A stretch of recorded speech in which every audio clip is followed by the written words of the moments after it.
Përshëndetje miqtë mi. Ky është një ushtrim matematike i cili ka të bëjë me matricat dhe i përgjigjet më së miri pyetjes që studentët e bëjnë shpesh herë. Pyetja është për çfarë më duhet matematika në ekonomik. Atëherë, ne kemi funksionet e kërkesës për 3 produkte. Për të mirën A, kemi këtë funksion kërkese, për të mirën B të tjetrën dhe për të mirën C të tjetrën. Na jepin gjithashtu edhe funksionet e ofertës. Dhe na kërkojnë që të gjejmë çmimet e ekuilibër. Mirë, po për ta bërë këtë, në pamje të parë kjo nuk duket fare një ekuacion matricor. Ne do ta sjellim atë avash avash në një të tillë.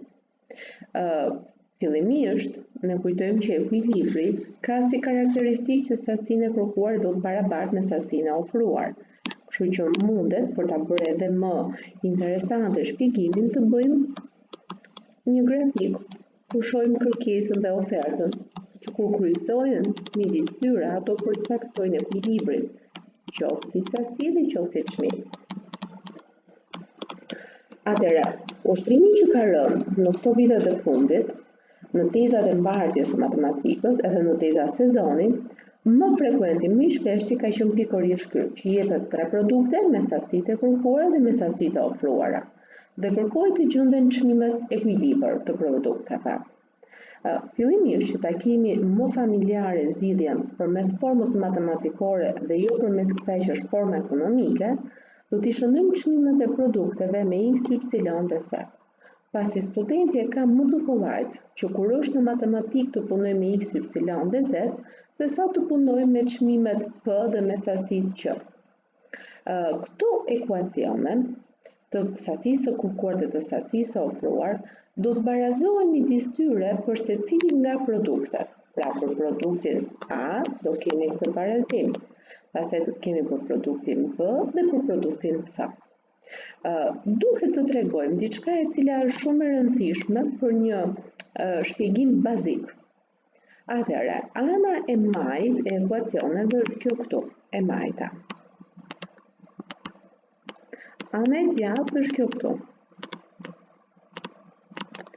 Duhet që majtas të jenë të gjithë të panjohura, x, y, z në rastin tonë, ndërsa në anën e djathtë duhet të jenë konstantat.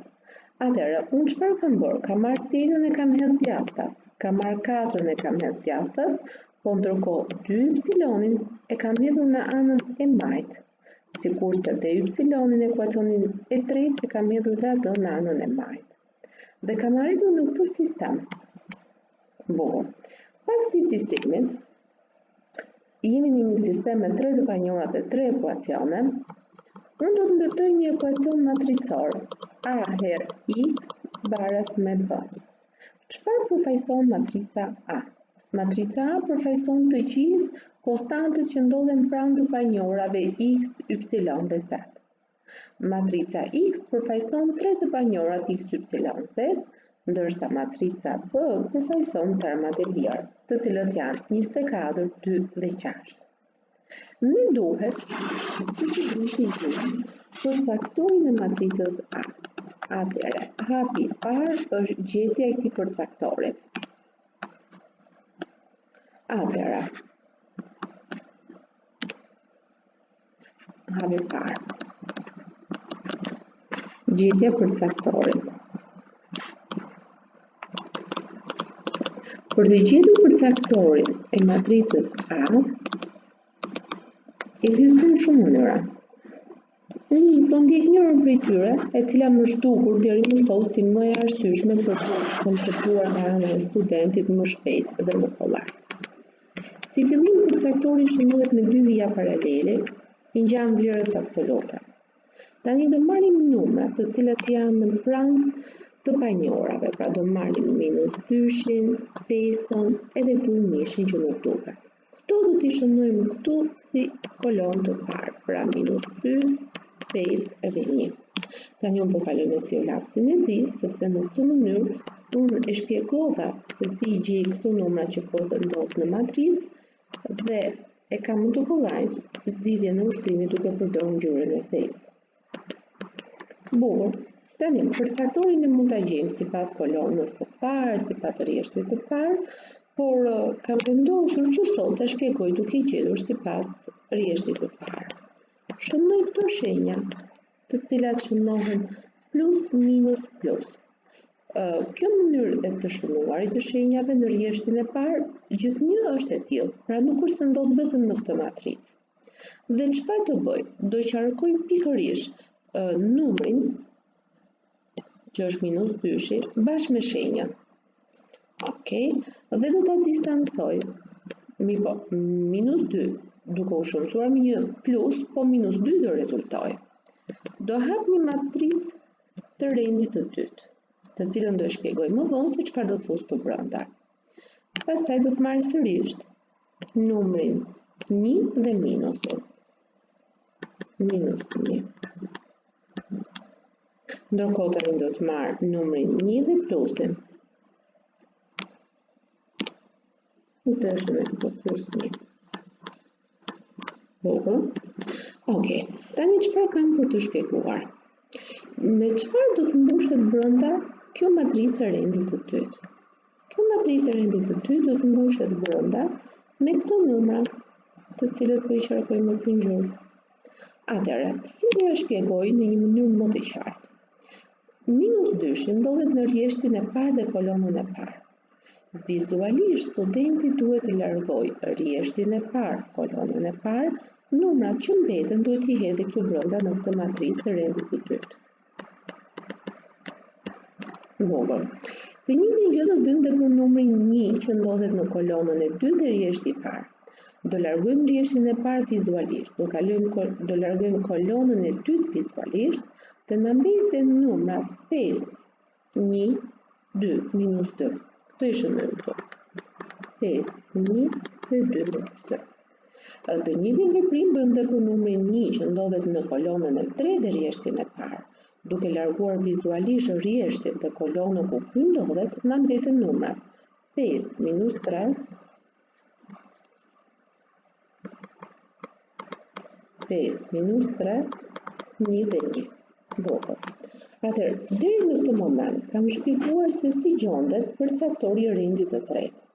Tani, këto që ne shohim këtu, të cilat po I vizoj në këtë mënyrë, këto janë përcaktorë të rendit të dytë, sepse matrica e cila përbëhet nga dy rrjeshta dhe dy shtylla, një ndryshe rendit të dytë. Dhe për të gjetur këto përcaktorë është një rrugë tjetër më e thjeshtë dhe më e kollajt. Kjo që do qarkoj tani me të kuqe njihet si diagonalja kryesore. Elementët e kësaj diagonale do shumësohen. Të njëjtën gjë do bëjmë dhe elementët e diagonales dytësore, do shumësohen të ato. Atëherë, fillimisht, që të ecim me rregullsi, do punojmë në këtë formë. Minus 2-shi do vazhdoj të qëndroj aty ku ishte. Do hapim klapa, pastaj kemi minus 1-shin, klapa do na shërbejnë në mënyrë katrore që të kemi dhe rrethore të brenda, dhe do punojmë këtu me klapat rrethore. Ky është një shpjegim I detajuar I përcaktorit, të cilin unë e bëj në mënyrë të tillë sepse duhet të bijem në vendin e studentit që nuk di si qëndet përcaktori dhe e dëgjon në mënyrë bazike shpjegimin. Atëherë, diagonalja kryesore përbëhej nga numrat minus 3 dhe minus 2, të cilët në qoftë se shumësohen bashkë, minus 3-shi po shumësoj minus 2-shi. Pastaj diagonalja dytësore 1 dhe 2, që do shumësohen bashkë. Pastaj kemi 5 që shumëson minus 2-shi dhe 1 herë 2. Dhe së fundmi kemi 5 herë 1 dhe 1 që shumëson minus 3. Tani, do bëjmë veprimet brenda klapave, por me eksperiencën e gjithë këtyre viteve, sa gabimet bëhen në gjetjen e përcaktorit, nuk bëhen në gjithë zgjidhjen e ushtrimit. Me sa duket studentin, tek ke veprimet me numra, si që janë shumësimi, mbledhja, zbritja, ka një siguri të fortë në vetvete që këto veprimi bën shumë mirë, dhe këtu ai ul përqendrimin. Duke ulur përqendrimin, ai këto veprime I bën gabim. Të filloj unë me shpresën që do t'i bëj sakt. Atëherë, 6 minus 2, e për i bënda klasa fa. Minus 10 minus 2, 5 minus me minus 3, të rezultoj të plus 3 në tonë.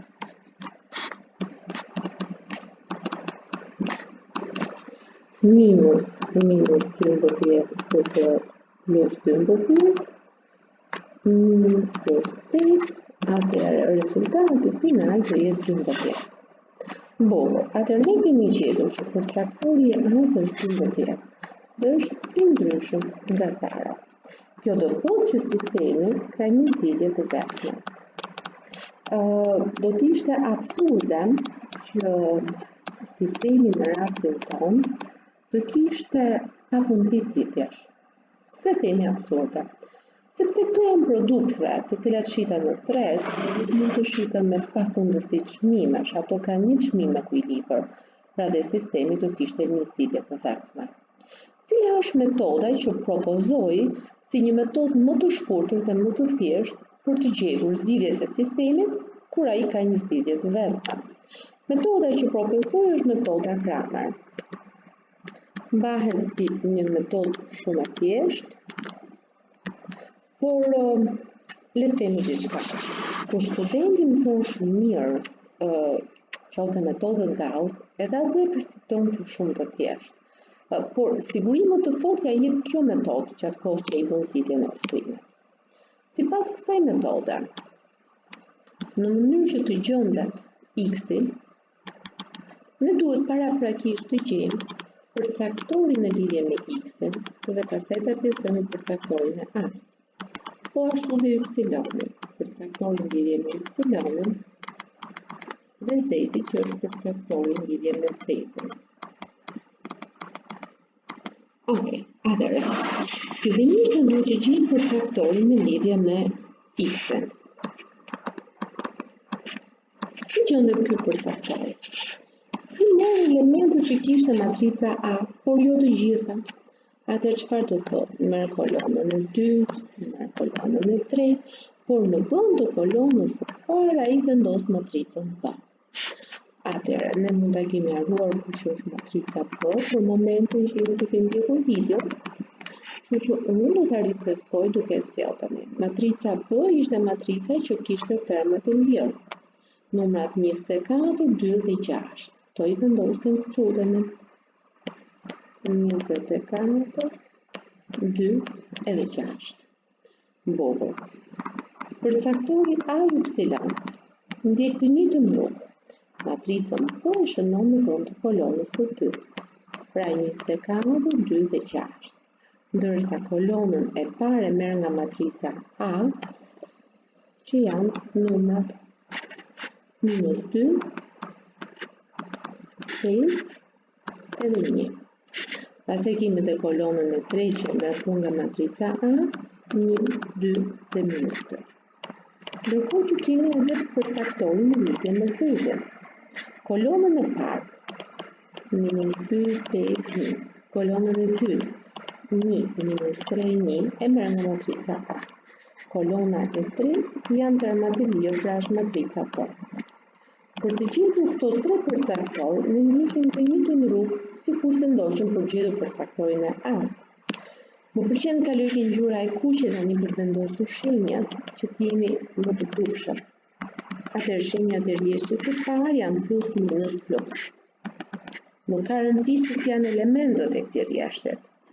Pasi i kemi gjetur të tre përcaktorë, kujtojmë që përcaktori i matricës A ishte 12. Dhe neve, duke bërë zëvendësime, të arrijmë të gjejmë se sa janë vlerat x, y dhe z. Atëherë, kësaj radhe për gjetur përcaktorët, unë do punoj në mënyrë më të shpejtë. Pra do të thotë jo më aq detaje sa shpjegova matricën A më sipër. Atëherë 24 vendoset. Shumëzojmë diagonalin kryesore -3, -2, 6.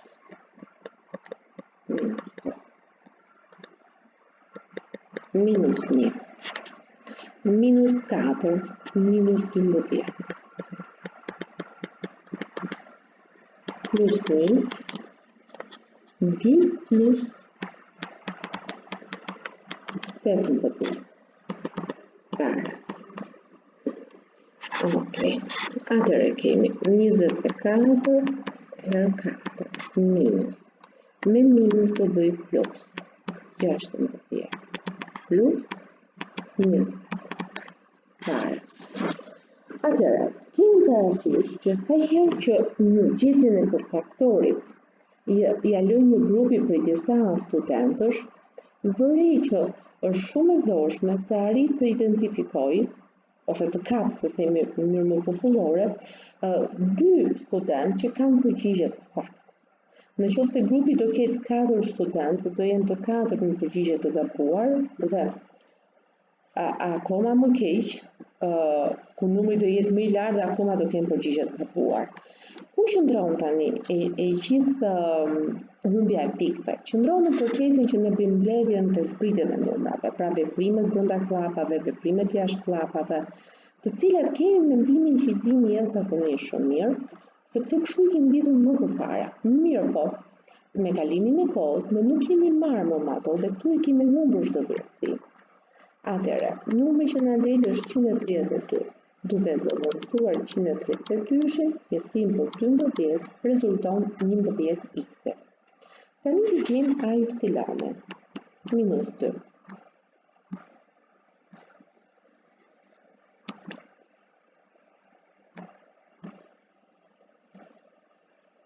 Ok.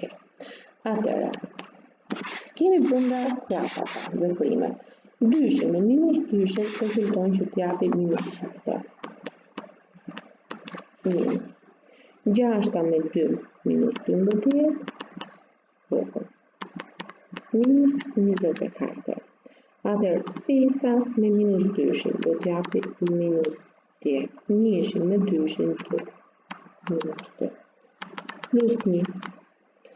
5 me 6 do t'japi 13 minus 2.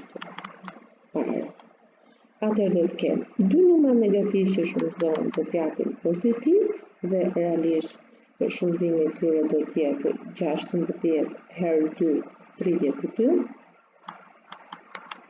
Pastaj do kemi sërish dy negativ por që do t'japin pozitiv, siç është 24 ku shumëzohen 30 dhe 288. Pastaj do të kemi një numër pozitiv siç është 28 e fundit. Dhe duke bërë mbledhjet e këtyre numrave, ne do të kemi shumën e tyre 348, të cilën po ta pjestojmë me 12, do na rezultojë ypsiloni 29. Kemi veprimin e fundit AZ. Edhe një statistikë tjetër. Ndodh që shumë studentë kur përmirësojnë kryerjen e veprimeve elementare, ai si dha ypsilonin e gjejnë saktë. Por kur vjen çështja për gjetur AZ-in të fundit, ato e gjejnë gabim. Çfarë ndodh? Kur janë në veprimin e fundit, studenti tenton ta mbarojë sa më shpejt kur të kaluar në një ushtrim tjetër. Pikërisht këtu, në nxitim e sipër, ai ka humbur durimin dhe do bëjë veprimet gabuara. Kështu që AZ-i mund të gjendet gabim dhe Z-i mund të gjendet gabim. Provojmë tani të gjejmë AZ-in. Minus 2. Minus 3 dhe 6 minus 18. Minus 2. Minus 1. 5 dhe 6 30 minus 2. Plus 24. 5 minus 3 plus 3. Barë, kemi dy numra negativ që kur do shumëzojnë midis tyre do japin pozitiv. 20 me 4, 40 minus 28 plus. Tani kemi 24 që shumëzon 8 dhe jep 192. Si rezultat i shumës së këtyre numrave, ne do të kemi një finale e cila është 204. Dhe kur të plotësoj 12-ën, ne do kemi që Z-i është 17. Tani jemi në pjesën më emocionale të zgjidhjes së ushtrimit, është prova. Në qoftë se prova nuk rezulton të jetë e saktë, atëherë neve na ka shkuar gjithë kjo puna dëm, sepse duhet të gjejmë se ku është gabimi më vonë. Kështu që Të fillojmë me provën. Si bëhet prova? Merret edhe një herë sistemi i ekuacioneve, të cilën neve kemi pas në fillim të ushtrimit. Dhe në këtë sistem ne do të bëjmë zëvendësimet. Atëherë, sistemi ishte këtu. Ne do ta marrim këtë edhe një herë, do të zëvendësojmë x-in, y-in dhe z-in dhe për të parë nëse përfundimet dalin apo jo 24, 26. Bukur, atëherë, për ta bërë provën, ne mund të ndalemi pikërisht në këtë moment, nëse kam si hapësirë boshe këtu, edhe mos ta përsërisë një herë sistemin. Okej. Atëherë, x-i na ka dalë 11, kështu që po bëj zëvendësime. Minus y herë 11 plus y-i na ka dalë 29 plus 29. Z-i na ka dalë 17. A rezulton të jetë kjo shumë 24 minus 22 plus 26 shumë më drejta është 24. Kështu që ekuacioni i parë ka dalë me sukses. Marrim të dytën. 5 herë 11 minus 3 herë y-i është 29. Ndërkohë që z-in ne kemi nxjerrë 17, 2 herë 17. Atëherë, 55. Të drejta ekuacionet duhet të dalin, në qoftë se neve nuk na deli dyti, është gjë e rrallë, sepse kur i pari doli plotësisht, ashtu do i dalin edhe dy të tjera. Ndërkohë që po bëjmë provën, prova është e domosdoshme për të bërë, për faktin që na tregon neve nëse ka ndonjë gjë që ka ecur gabim, ne të rikthehemi për ta gjetur se ku është ai gabim. Përfundimi del 2, kështu që ekuacioni i dytë ka dalë. Tani kemi të tretën. X-in e zëvendësojmë me 11, y-in me 27, ndërsa z-in me 17. Dhe shohim se do dali përgjigja 6. Atëherë është 11 edhe 29 jemi 40 minus 34, përgjigja është 6. Do të thotë që ushtrimi është zgjidhur me sukses.